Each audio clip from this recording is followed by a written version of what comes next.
Meus irmãos, boa noite, a paz do Senhor Jesus. Uma excelente noite para vocês. Então, nessa transmissão, estamos ao vivo, nessa noite de quarta-feira, paz de Cristo. Antes de ir à mensagem, eu peço a você que curta esse vídeo, compartilhe, comente e também se inscreva no canal se você ainda não é inscrito. Vou ler um texto e esses dias eu trouxe uma mensagem falando sobre um episódio em que Israel não tinha armas, e por não ter armas, Israel usava instrumentos do campo, ferramentas do campo, como enxada, foice, para poder pelejar. Então eu vou fazer hoje um texto, não estou me confundindo, não estou trazendo a mesma mensagem. Nessa oportunidade eu falei um pouco sobre o povo de Israel e como o povo de Israel estava. O povo de Israel não tinha arma. Nessa mensagem de hoje eu quero falar sobre um outro ponto de vista. Eu quero abordar o moço que carregava as armas. Quero falar sobre ele. Jonatas, ele sai à guerra, ele tinha espada, somente ele e seu pai Saul tinham, e Jonatas ele vai com o seu moço, e o moço levava as armas. E diz assim o texto da palavra de Deus. Lá em 1 Samuel capítulo 14, no versículo 6. Disse, pois, Jonatas ao moço que levava as suas armas: Vem, passemos a guarnição desses incircuncisos. Porventura operará o Senhor por nós, porque para com o Senhor nenhum impedimento há de livrar, com muitos ou com poucos. Esse texto foi inclusive o texto que eu também li, lá na outra mensagem, e a palavra ela fala o seguinte, que o momento ali que Israel estava vivendo, Israel estava desanimado.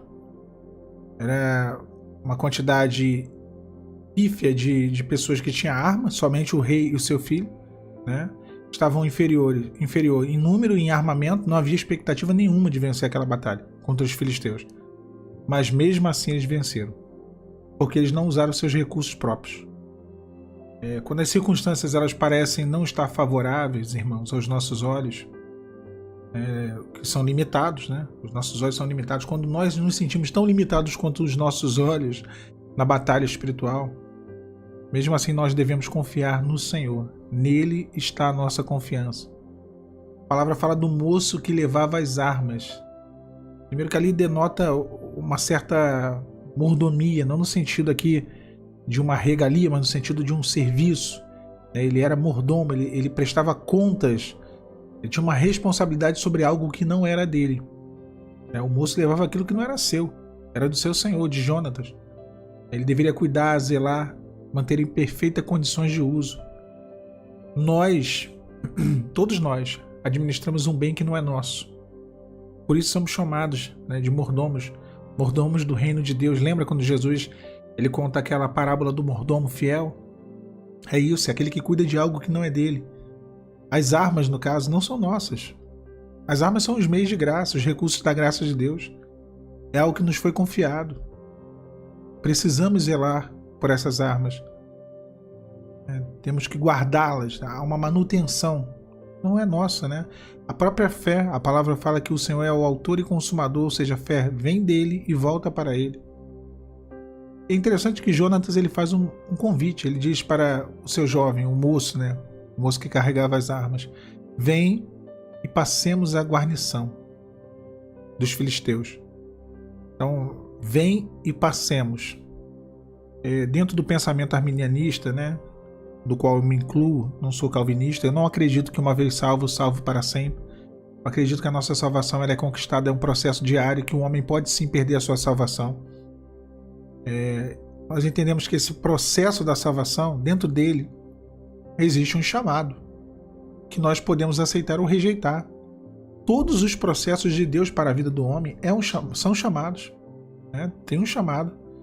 E podemos aceitar ou podemos recusar. O homem tem sim o direito da escolha, e aqui, novamente, ressalto o pensamento arminianista, onde o homem tem livre-arbítrio, enquanto no calvinismo se pensa que o homem não tem livre-arbítrio, o homem não pode escolher. Eu acredito que podemos sim aceitar ou rejeitar esse chamado. E o chamado que Jonatas faz ao moço, o seu pajem, ao moço que carregava as armas, é: passemos a guarnição. E o Senhor ele nos chama para a salvação, Vem, ele diz, vem e passemos a guarnição. Vem é o chamado para a salvação. E passemos a guarnição é sobrepor os obstáculos da nossa vida. É atravessar o campo do inimigo. Nós temos sido chamados para vencer esses obstáculos. E o Senhor nos tem garantido a vitória. Quantos são os obstáculos? Quantos são os terrenos onde nós atravessamos que estão áreas da nossa vida tomadas pela ação de Satanás, onde ele tenta nos vencer? Então o Senhor ele faz hoje um convite: vem e passemos a guarnição. E é interessante que Jonatas ele fala, olha, o Senhor ele vai dar vitória, né? O texto que nós lemos ele fala, olha, para o Senhor nenhum impedimento há de livrar, quer com muitos ou quer com poucos. Garantia da vitória não seria garantia por quantidade, mas sim porque era uma determinação do Senhor. Não é quantidade, quer por muitos ou por poucos. Tem gente que acha que se orar toda hora, se jejuar toda hora, ele sai da obediência e entra no sacrifício. Olha, eu vou fazer uma campanha, um propósito, fazer isso, aquilo. Não é quantidade, quer por muitos ou quer por pouco. É melhor obedecer do que sacrificar, é na revelação, na vontade de Deus. E dessa forma nós alcançamos a vitória. Nós alcançamos. É assim que o Senhor nos concede a vitória. No versículo 7 diz assim, ó, então o seu pajem de armas lhe disse, faze tudo o que tens no teu coração. Segue, e eis-me aqui contigo, conforme o que quiseres. Isso é o que o pajem responde a Jonatas, né? Quer dizer, faze tudo que tens em teu coração. O que o Senhor ele tem no coração dele? E aí a gente vai trazer para esse contexto. Será que nós estamos dispostos a alcançar a vontade de Deus para a nossa vida e não a nossa? E a gente fala muito que o Senhor, mas na verdade, irmãos, quantas vezes nós queremos ser senhores da nossa vida? Nós não aceitamos a soberania de Deus. E a soberania de Deus sempre vai implicar em Deus fazer ou Deus não fazer. Ele é soberano. Tem até um pessoal que já viu aí, vai se lembrar, né? Quem já viu aí aquele filme de heróis, né? Os Vingadores. Tem uma batalha que eles estão lutando contra um inimigo. E aí um deles consegue ver, né, qual seria o único cenário, ou se teria algum cenário onde eles venceriam aquele inimigo. E ele vê milhares de possibilidades. Em todas elas eles perdiam. Só tinha uma forma de vencer. E ele descobriu qual era a forma de vencer, né, aquele inimigo lá do filme. Deus ele é assim, ele sabe todos os cenários, todos os desdobramentos das nossas escolhas. Mas ele sabe qual é o caminho que pode nos levar à vitória. Ele conhece. E às vezes ele fala assim, não é por aí não. Vai para o outro lado. A gente questiona. E a gente não fala o que o pajem de armas falou para Jonathan, né? Faze tudo o que tens no teu coração. Nós não falamos isso para o Senhor. Senhor, faça em mim o teu querer. Não, a gente pode até orar sim, mas na prática a gente quer que seja feita a nossa vontade. Hoje eu tive uma baita de uma polêmica lá no meu Instagram, porque as pessoas elas querem que Deus faça o que elas querem que seja feito. As pessoas não sabem lidar com o não de Deus. Não existe essa possibilidade. Tem que ser o que elas querem. A soberania de Deus, ela é ignorada. O plano de Deus, que é o maior plano, que é o de salvação, também é. Porque às vezes Deus pode não fazer para nos salvar. Por mais difícil que seja aceitar isso. E aí o pajem ele diz assim para Jonathan, eis-me aqui contigo, conforme teu coração. Ele se disponibiliza. Eu estou aqui. Faz tudo que tem no teu coração, eu estou aqui. E hoje eu acho que devemos chegar a esse ponto, irmãos, de entender. Senhor, eis-me aqui, contigo. Se o Senhor quiser para mim, eis-me aqui contigo. Olha, a luta veio, a dificuldade veio, eis-me aqui contigo, Senhor. Eu não estou entendendo o que isso está acontecendo.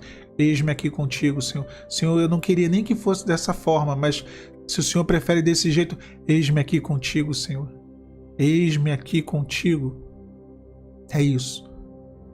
Grandes servos e servas da Bíblia tiveram esse mesmo parecer. Lembra de Ruth? falando para Noemi: por onde quer que tu fores, eu irei. Onde quer que pousares, ali eu pousarei. O teu povo será o meu e o teu Deus será o meu Deus. O que ela estava dizendo? Eis-me aqui contigo. Lembra de Itai? Ele fala: meu Senhor, para onde o meu Senhor for, no pior momento de Davi, ele se une a Davi com a sua família. Davi fala: não é o momento de você me seguir. Ele fala: para onde o rei meu Senhor for, seja para a morte ou seja para a vida, ali estará o teu servo. E Davi fala o que para Itai? Passa adiante. E que Itai estava dizendo: eis-me aqui contigo. Lembra de Jonadab?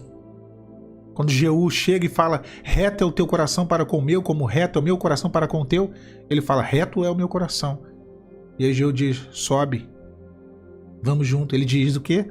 Eis-me aqui contigo. Quantos homens, quantas servas, quantos servos disseram isso em momentos de crise? E nós hoje, nessa noite, dizemos a mesma coisa: Senhor, eis-me aqui contigo. Estamos com o Senhor. Eu aceito, os teus caminhos. Eu bem sei que tudo podes e nenhum dos teus planos pode ser frustrado. Os teus caminhos eu posso até não entender, mas eu sei que é visando o meu crescer. Eu sei, ainda que sem entender, eis-me aqui contigo. A paz do Senhor Jesus, irmãos.